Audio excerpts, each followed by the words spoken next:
Assalamualaikum warahmatullahi wabarakatuh. Apa kabar sahabat muslim? Para nabi dan rasul diutus di muka bumi untuk menyempurnakan akidah dan moral para umatnya. Namun kompilasi para nabi tersebut telah berlalu, beberapa temuannya ditemukan, mengungkapkan para nabi meninggalkan jejak sejarah melalui barang-barang peninggalan mereka yang masih ada hingga saat ini. Lalu, apa sajakah benda-benda peninggalan para nabi tersebut? Nah, berikut. 10 penemuan yang dipercaya merupakan peninggalan para nabi-nabi. Simak ulasannya dalam sajian alunan pagi.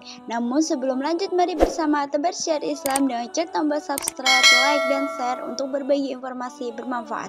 Amin ya rabbal alamin. Baju gamis bekas Nabi Muhammad SAW.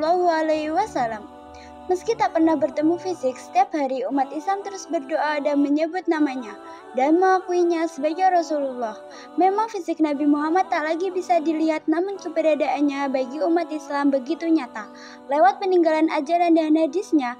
Nah, barang peninggalan Nabi Muhammad yang satu ini adalah baju gamis yang tersimpan rapi di Museum Topkapi. Barang-barang tersebut bisa memberikan gambaran bagaimana Nabi pada saat itu. Baju gamis yang beliau sering pakai sungguh sederhana. Semoga dengan adanya koleksi ini, maka akan menambah kerinduan kita kepada Rasulullah SAW. Telapak kaki Nabi Muhammad SAW yang tercetak batu. Sahabat muslim, Nabi Muhammad SAW merupakan seorang nabi dan rasul terakhir bagi umat muslim. Nabi Muhammad adalah manusia paling mulia di muka bumi ini yang diutus oleh Allah Subhanahu wa Ta'ala untuk menyetujui agama Islam. Menurut hadis riwayat Imam Ibnu Ishaq dari Sayyidina Ibnu Abbas, Rasulullah dilahirkan di Mekah pada malam yang tenang di hari Senin 12 Rabiul Awal tahun Gajah dan meninggal di Madinah pada 8 Juni 632 Masehi. Nah, hingga akhir zaman Rasulullah SAW dikenang dengan banyaknya penemuan-penemuan barang peninggalan Nabi disimpan di Istana Topkapi Istanbul, Turki. Salah satunya telapak kaki Nabi Muhammad SAW. Telapak kaki kanan itu tercetak saat peristiwa Mi'raj, sedangkan telapak kirinya tersimpan di Masjid Aqsa, kunci-kunci Ka'bah.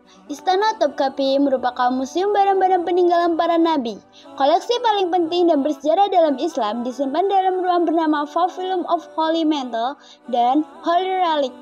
Nah, barang peninggalan tersebut diantaranya kunci-kunci Ka'bah, talang emas, kiswa, dan sebagainya. Ka'bah sendiri merupakan bangunan yang sangat penting bagi umat muslim. Suku Al-Saibah atau Bani Sabah diberi kunci-kunci untuk situs suci oleh Nabi Muhammad SAW, dan tugas ini masih dijalankan oleh generasi Sabah. Hingga sekarang kunci Ka'bah ini memiliki wadah berupa kantong berwarna hijau dan diberi benang berwarna emas.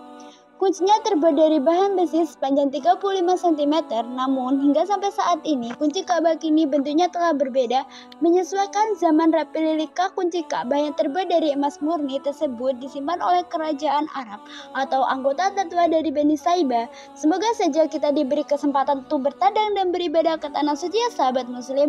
Amin. Istana Nabi Daud. Baik dalam ajaran agama Islam, Kristen maupun Yahudi, Nabi Daud terkenal karena melawan Goliat alias Jalut, yang pada akhirnya pertempuran itu dibenarkan oleh Daud. Sebagai studi arkeolog menemukan bukti bahwa kerajaan Daud pernah berkuasa di daerah Israel. Ya, karena setelah memenangkan pertempuran itu, Nabi Daudlah yang menjadi Raja Israel. Bangunan tersebut merupakan bagian dari peristiwa dalam Alkitab yang dianggap dari kerajaan Daud. Beberapa petunjuk ditemukan di sekitar runtuhan bangunan tersebut. Misalnya, tulang binatang dan sisa keramik yang bisa digunakan untuk penanggalan karbon. Namun, sampai saat ini keberadaan kerajaan disebut sebagai kerajaan Daud itu menjadi perdebatan. Tongkat Nabi Musa alaihissalam. Sahabat muslim, dalam kisah Nabi Musa alaihissalam, kita mengetahui bahwa Allah Subhanahu wa Ta'ala memberikan mukjizat kepada beliau sebilah tongkat kayu. Melalui tongkat inilah Nabi Musa mengalahkan Firaun hingga membelah Lautan Merah menjadi jalanan, sehingga bisa dilewati oleh umat Bani Israel. Keberadaan tongkat tersebut tidak hanya mengundang rasa penasaran bagi umat Islam, tapi juga dari kalangan pemeluk Nasrani dan Yahudi. Sahabat muslim, bisa dibayangkan sendiri bila di tangan kalian ada tongkatnya Nabi Musa, seperkasa apakah kalian saat ini? Itulah peninggalan dari Nabi Musa alaihissalam. Semua yang terjadi di muka bumi ini sudah diatur sesuai ketetapan Allah Subhanahu wa Ta'ala. Umat manusia harus siap menghadapi Firaun di zaman ini dari seluruh ancaman musuh. Tabut Perjanjian Nabi Musa alaihissalam.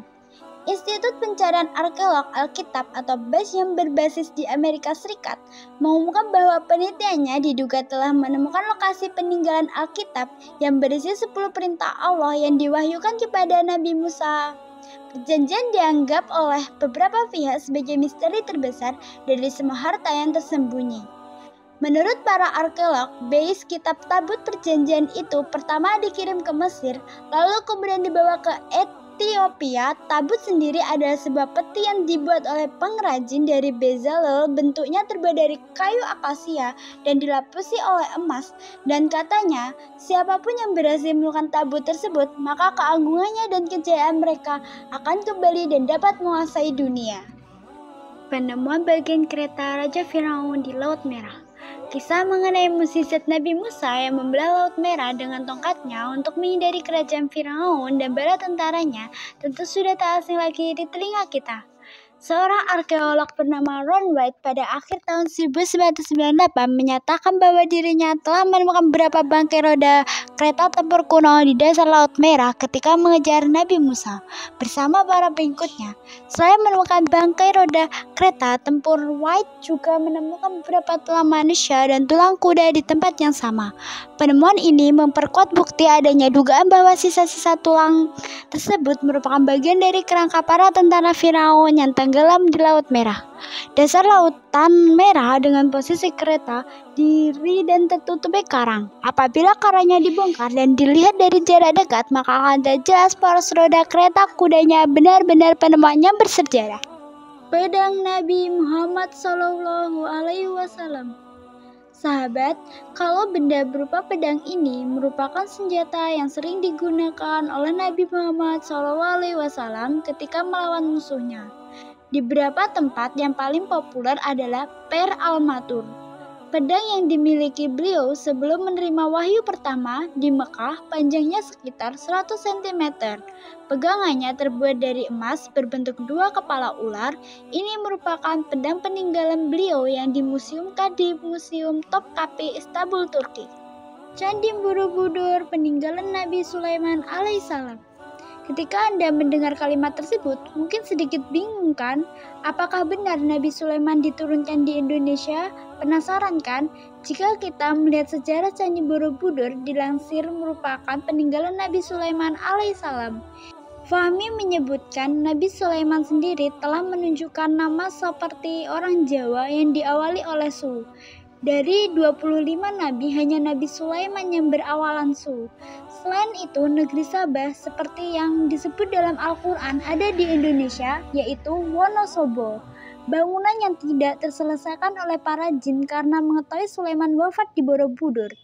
Terdapat bangunan yang belum tuntas, tempat berkumpulnya Ratu Sabah dan masih banyak lagi.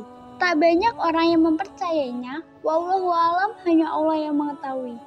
Sahabat, seperti itulah penemuan-penemuan yang dipercaya merupakan peninggalan para nabi. Bagaimana tentu, peninggalan sejarah para nabi tersebut membawa kesan tersendiri. Segala yang baik datangnya dari Allah Subhanahu wa Ta'ala, dan segala khilaf mohon dimaafkan. Mari membangun channel Alumni Pagi dengan klik tombol subscribe, like, dan share untuk berbagi informasi bermanfaat. Amin ya rabbal alamin. Wassalamualaikum warahmatullahi wabarakatuh.